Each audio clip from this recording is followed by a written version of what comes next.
Beloved Saints, today's 5-minute message of redemptive history is about Solomon of the second period in the genealogy of Jesus, Part 2, from the 4th book of Redemptive History series, God's Profound and Mysterious Providence. Last time in Part 1, we examined how Solomon firmly established the kingdom after David's death. At this time, in Part 2, let us learn how Solomon established the most powerful kingdom by ruling with wisdom, and share God's grace together.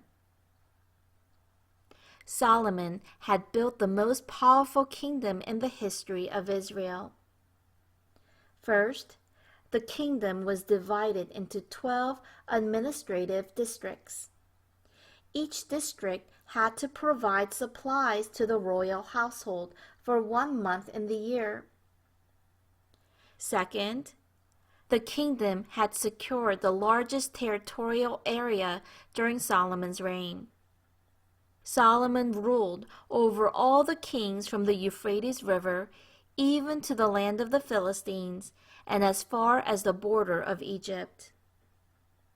Third, the kingdom enjoyed the greatest prosperity during Solomon's reign. Solomon's daily provision could feed around 14,000 people.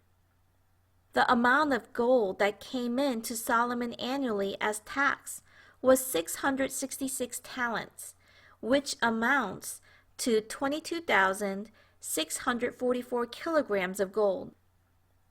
Just these figures alone give us a rough idea of the prosperity of Solomon's palace and the scale of grandeur the kingdom had reached under Solomon.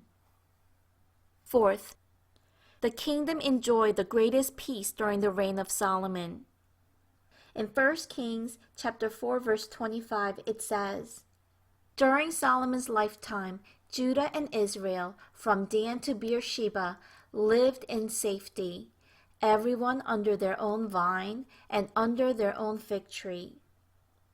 Here the word safety in Hebrew is betah, which means safety, security, and feeling of assurance. This indicates that the kingdom enjoyed peace and prosperity in the days of Solomon, due to God's blessings. Then how was Solomon able to forge such a powerful and prosperous kingdom? The reason is that God had granted Solomon wisdom. In 1 Kings 4, verses 29 to 30, it says, "God gave Solomon wisdom and very great insight, and a breadth of understanding as measureless as the sand on the seashore." Solomon's wisdom was greater than the wisdom of all the people of the East, and greater than all the wisdoms of Egypt. Everyone, those who receive the wisdom of God, will excel above and beyond anyone else on earth. Proverbs chapter 3, verses 15 to 16 states, "Wisdom is more precious than jewels, and nothing you desire compares with her. Long life is in her right hand, and in her left hand are riches and honor." So, why did God bestow such an amazing blessing of wisdom to Solomon? This is because Solomon understood his situation and humbly sought after wisdom. 1 Kings chapter 3, verses 4 to 5 says, "The king went to Gibeon to offer sacrifices, for that was the most important high place. And Solomon offered 1,000 burnt offerings on the altar. At Gibeon, the Lord appeared to Solomon during the night in a dream, and God said, 'Ask for whatever you want me to give you.' So Solomon answered in 1 Kings 3, verse 9. He says, 'So give your servant an understanding heart to judge your people, to discern between good and evil. For who is able to judge this great people of yours?'" Solomon teaches us through his prayer that our first and foremost need is not riches and honor, but the wisdom of God.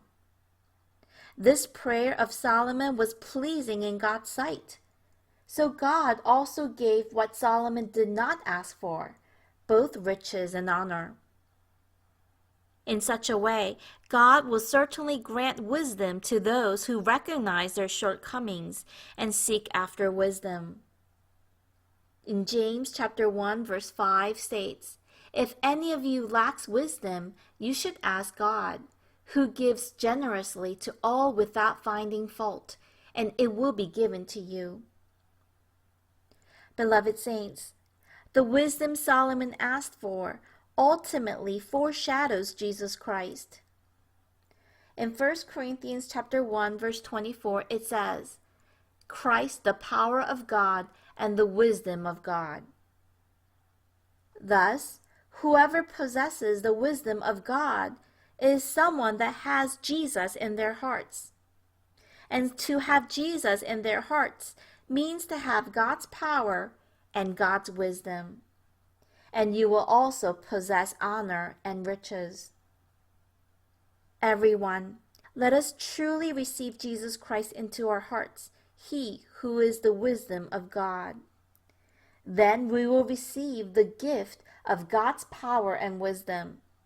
And so let us easily overcome all of our difficult problems. I bless in the name of the Lord.